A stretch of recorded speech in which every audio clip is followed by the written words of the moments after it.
Баршаларыңызға қайырлы күн достар. Бүгін сіздермен өте дәмді болып шығатын пицца түрін ұсынбақшымын. Және де бұл пиццаның қамыры өте жұмсақ болып шығады. Мінекей видеода көріп отқандарыңыздай жұп-жұмсақ қамыр болып шығатын пицца түрін ұсынбақшымын. Сіздер де жасап көріңіздер.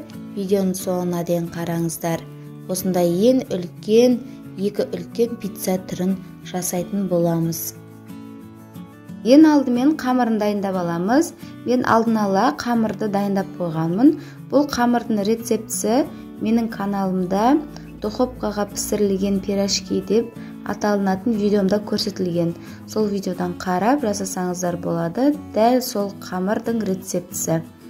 Осылай қамырымызды екіге бөліп, екі күлшеге бір қамырымызды ала тұрамыз. Одан кейін бірінші қамырымызды жұқалап, дөңгелек қылып жаямыз. Қатты жұқа қылып жаймаймыз, орташа деңгейде формамызға сәйкестендіріп, жұқалап жайып аламыз.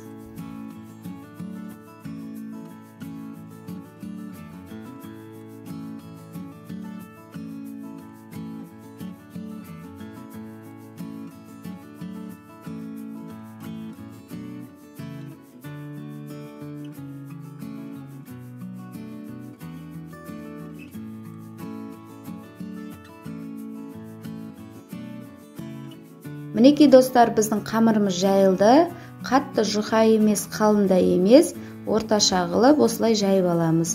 Осылай ыдысымызға, табамызға салып аламыз да, бір жерге қоя тұрамыз.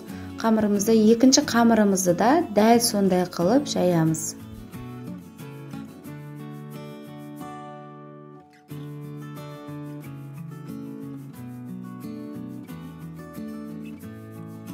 Мінекей достар, біздің екінші күлшемізде жайылды. Осылай табамызға салып, жайғастырып шығамыз.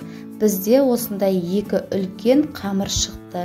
Екі қамырымызды бір жерге алып қоя тұрамыз. Енді біз осы пиццамызға қосатын қоспаларымызды дайындайтын боламыз, яғни салмасын дайындаймыз. Ең алдымен бір дана қызанағымызды төрт бұрыштап турап аламыз. Және де қиярларымызды да дәл солай төрт бұрыштап турайтын боламыз.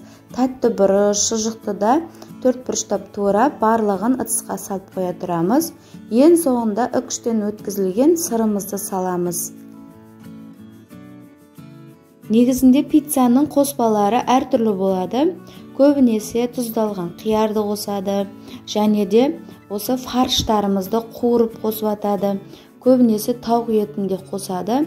Негізінде пиццаның неше түрлісі бар. Қазіргі таңда негізі әртүрлі қылып жасауға да болады.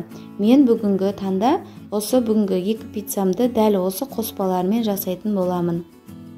Ал енді қамырларымыздың үстіне майонез бен кетчупымызды жағып шығамыз. Екеуін бірге араластырып, қамырымыздың барлық жеріне жағып шығамыз. Бұл жерде майонез бен кетчуп 2 ас қасықтай болады.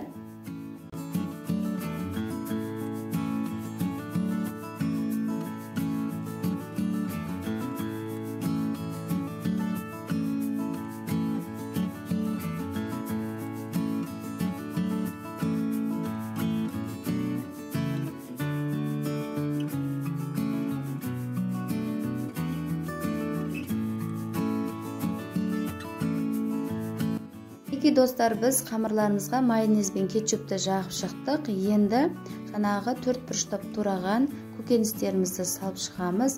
Тәтті бұрышымызды, шұжығымызды, қиярымызды және де қызанағымызды осы қамырларымыздың үстіне дәл осы видеода көрсетілгендей қылып жайғастырып шығамыз.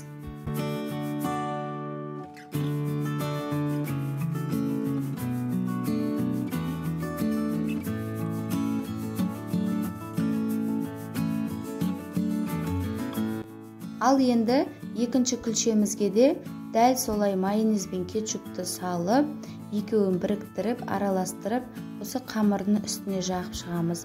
Және де қалған қоспаларымызды осы пиццамыздың үстіне жайғастырып шығамыз.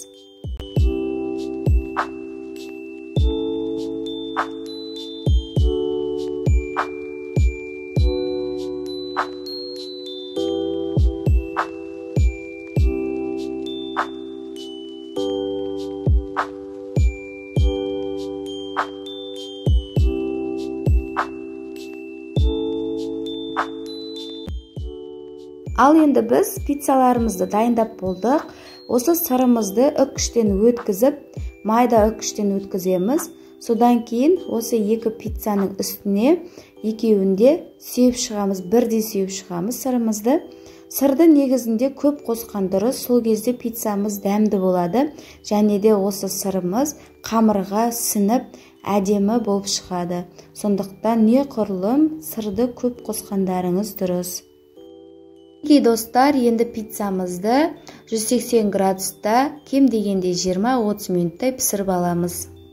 Достар, біздің пиццамыз дайын болды, өте дәмді болып шыққан. Сіздер де жасап көріңіздер, қамыры өте жұмсақ болып, әдемі болып шыққан. Үй жағдайында дәл осылай пиццаны жасасаңыздар болады. Және де менің каналыма тіркеліп, лайк басып, комментарий жаза кетіңіздер. Алда талай-талай жақсы рецепттер шығатын болады.